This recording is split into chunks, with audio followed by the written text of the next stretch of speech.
So Big Money Moves continues. Welcome to Big Money Moves. And in the last reel that we had shot, the last video that we had shot, we had talked about the power of manifestation, or how do you actually manifest money by understanding how the mind is designed. What is a subconscious mind? What is a conscious mind? Subconscious mind में habits कितनी होती है? कितना percentage power करता है subconscious mind? क्यों सब कुछ is solely dependent on what your subconscious mind is telling your conscious mind. अब एक सिंपल सी बात है, कॉन्शियस माइंड क्या है, सबकॉन्शियस माइंड क्या है? जो बिना सोचे समझे रिएक्ट करता है दिमाग और बॉडी, और जो शब्द निकलते हैं बिना सोचे समझे, वो कहीं से तो आ रहे हैं ना, वो सब कॉन्शियस माइंड से आते हैं। पूरा का पूरा एरिया था, ये बात हुई।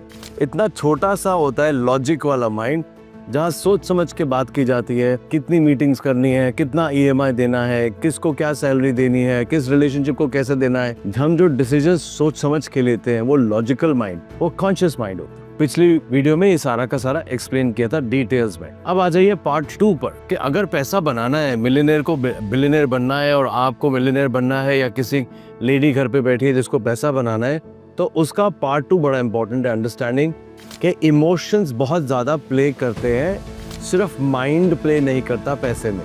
इमोशंस दो चीज़ों के दो तरह के इमोशंस होते हैं।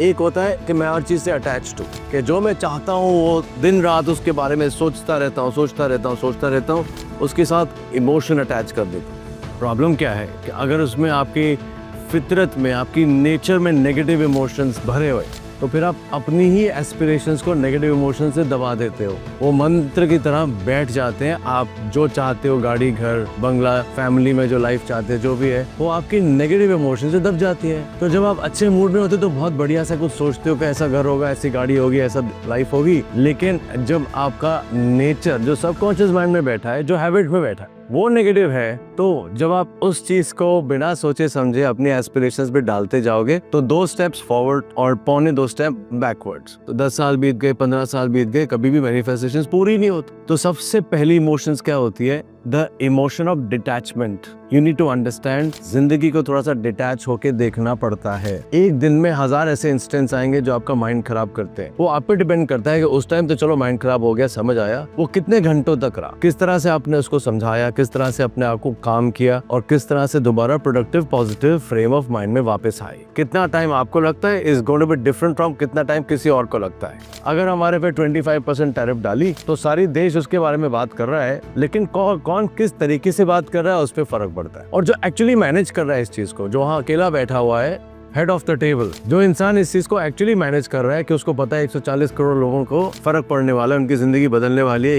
एक इंसान की जो कहीं और हजारों किलोमीटर बैठा है, सॉरी, उसकी छोटी सी सोच से मेरे 140 करोड़ लोगों पर क्या फर्क पड़ने वाला है, उसको वो सोचना है। और वो सोचना इमोशन से तो सोच नहीं सकता, क्योंकि ये तो बैक स्टैबिंग है, ये तो पीठ पीछे छुरी है। तो वो कैसे हैंडल करता है उस चीज को, फिर घुमा के, चाहे वो हमने देखा है पिछले 10-12 साल में बहुत हजारों चीजें हुई है। कोविड भी हुआ, और हुटीज अटैक्स भी हुए, 1000 चीजें हुई। हमारे लोग फंसे भी हैं, कभी ईरान में फंस गए, कभी यूक्रेन रशिया में फंस गए, कभी कहीं फंस गए, और कैसे हम हमेशा इंडियंस जाके निकाल के अपने लोगों को ले आते हैं। यही नहीं, बाकी दुनिया के लोगों को, ये सब चीजें जो है, एक आदमी सोच रहा है, आप सोचिए 24 घंटे उसके पास है, 24 घंटे आपके पास। आप अपने एस्पिरेशंस को कितना बड़ा बनाते हैं, कितना एक क्लियर पाथ बनाते हैं, और उस पर किस तरह का इमोशंस डालते हैं।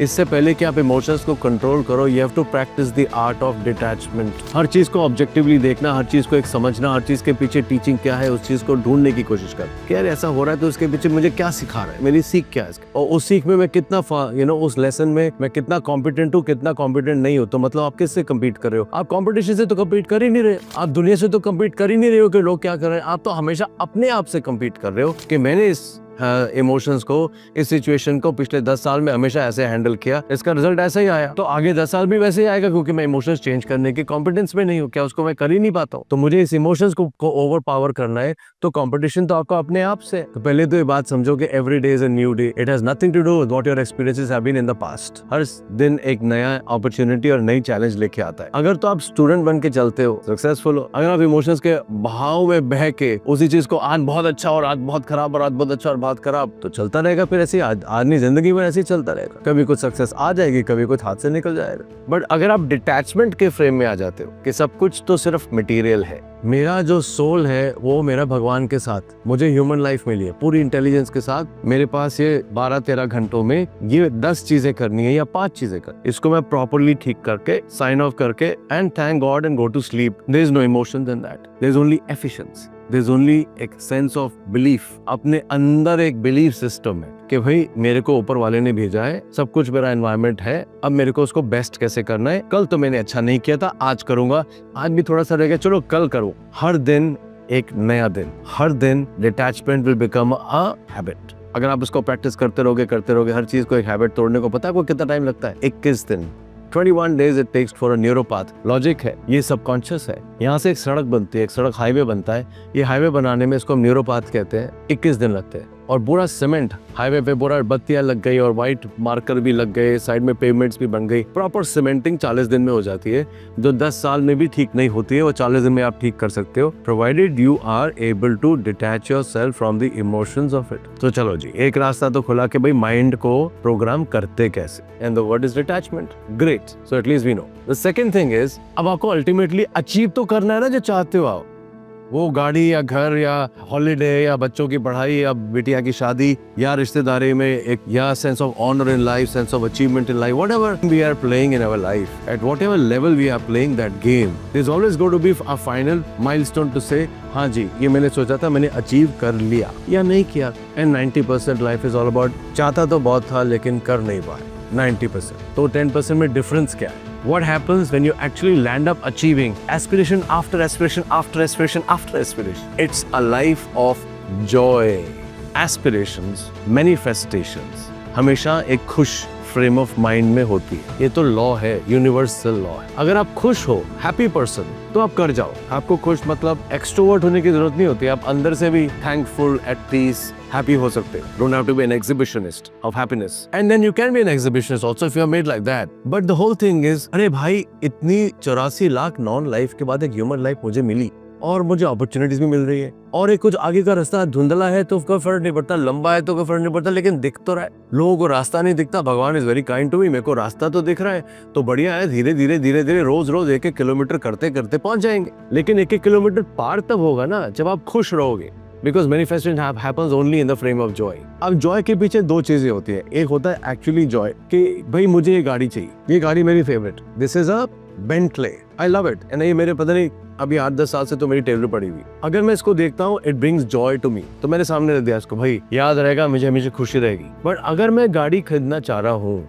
क्योंकि मेरी अभी गाड़ी तो छोटी है, मेरे फ्रेंड्स के पास तो कोई और बड़ी गाड़ी हो गई है, मतलब अपने अंदर कोई अभाव, something that is lacking, I am trying to fill that up and that's why I want this car. उसमें जॉय कहाँ है? उसमें तो एक सेंस ऑफ लैकिंग है। वो सेंस ऑफ लैकिंग जो आप यूनिवर्स को भेजते जाओगे, यूनिवर्स क्या जवाब देगा? हाँ जी, आपके पास एक बिलीफ सिस्टम में लैक या कुछ कमी आपने अंदर बिठाई हुई है, तो हम हर माहौल देंगे आपको कि आप ये इस फीलिंग को एक्सपीरियंस करते रहिए, बिकॉज आपने यूनिवर्स से मांगा है कि मेरे को तो हमेशा एक सेंस ऑफ लैकिंग होनी चाहिए। तो आज नहीं 20 साल बाद भी आपको यही लगेगा कुछ तो कमी है, मैं भी पूरा पहुंच नहीं पा रहा।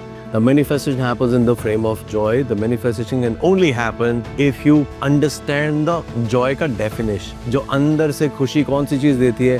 जब आप एक जगह जाते हो, घर देखते हो, कभी कुछ चलो शर्ट खरीदने जा रहे हो, कोई भी छोटा काम करते हो, बड़ा काम करते हो, एक ना अंदर से बड़ी खुशी मिलती है। ये अंदर से खुशी का मतलब क्या हुआ? आप और आपका सोल अब हार्मनी में आ गया। This is called happiness. तो जब आपको लगता है अरे बहुत ही बढ़िया गाड़ी है, क्या गाड़ी साफ करी है, कितना सफाई से काम किया है, वो एक अंदर में जो सुख मिलता है ना, वो होता है सोल की जर्नी से जुड़ पाना। और यही सुख is the basic foundation of Joy. कि आप जो भी कर रहे हो काम, कपड़े कैसे पहन रहे हो, घर कैसे मेंटेन किया हुआ है, लोगों से व्यवहार कैसा है आपका, जो भी कर रहे हो, if it is bringing you peace inside, you are happy person, you don't have to show happiness.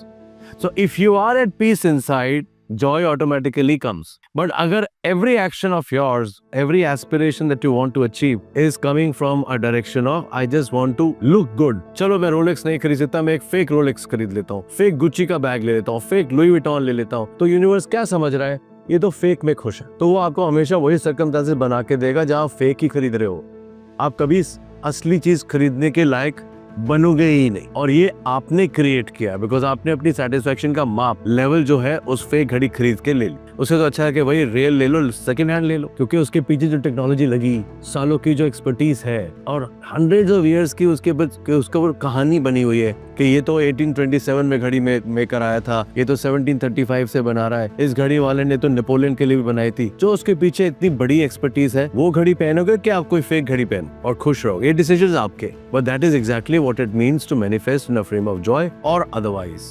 So you want to live in the world of otherwise, it will always be otherwise. If you want to manifest anything, आप क्या छोटी से लेके बड़ी चीज खुश रहो ना। कि अगर आज आपके ऊपर वो टैरिफ डल रहा है 25%, कल वो 35 कर सकता है, 50 कर सकता है, तो अल्टीमेटली उसका पूरा गेम 87 बिलियन डॉलर्स का ही तो है। उतना तो एक्सपोर्ट करते हैं वहाँ पे। 87 बिलियन डॉलर्स का क्षमता है क्या इस देश को संभालने की? शायद 2 साल ना हो, लेकिन 3 साल बाद तो हो जाएगी, क्योंकि वही 87 बिलियन डॉलर एक्सपोर्ट जो है उस एक देश की बजाय हम 20-25 देशों में देख कर रहे होंगे, छोटा छोटा करके। तो हमारे लिए तो लाइफ लॉन्ग ये अच्छी बात बन जाएगी कि आपको झटके से, आपको नींद से उठाया जा रहा है कि आप एक ही कंट्री के ऊपर डिपेंडेंट ना रहे। बीच में कुछ फर्क तो आएगा, लेकिन ये तो बहुत बड़ा देश है और बहुत पुरानी सिविलाइजेशन है, तो 3-4 साल में स्टेबल हो जाएगी। तब तक तो भाई जाने को तैयार हो जाएगा, उसके तो टर्म ही खत्म हो जाएगी। प्रॉब्लम क्या है? खुश रहना तो आपके हाथ में।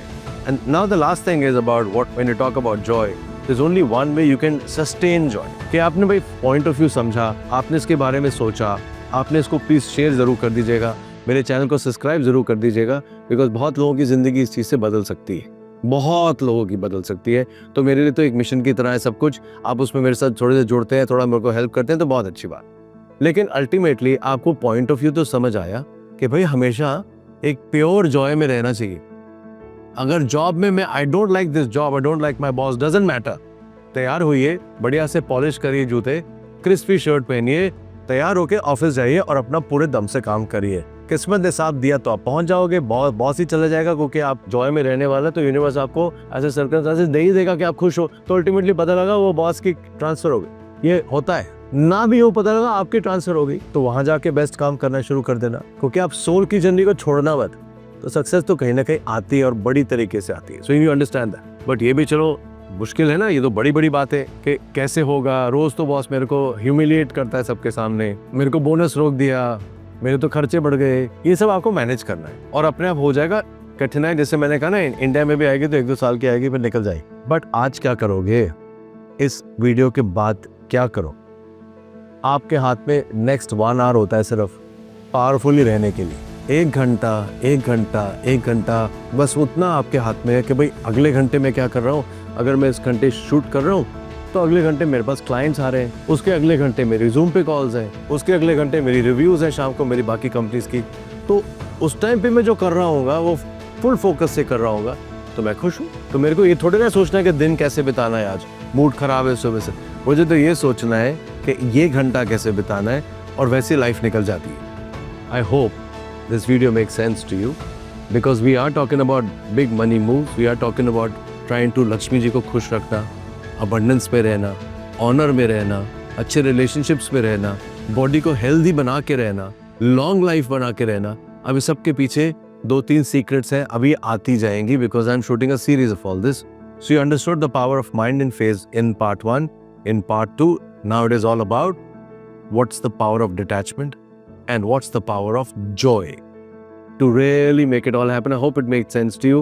Like I said, subscribe and share so that people can benefit. God bless you. Jai Hind.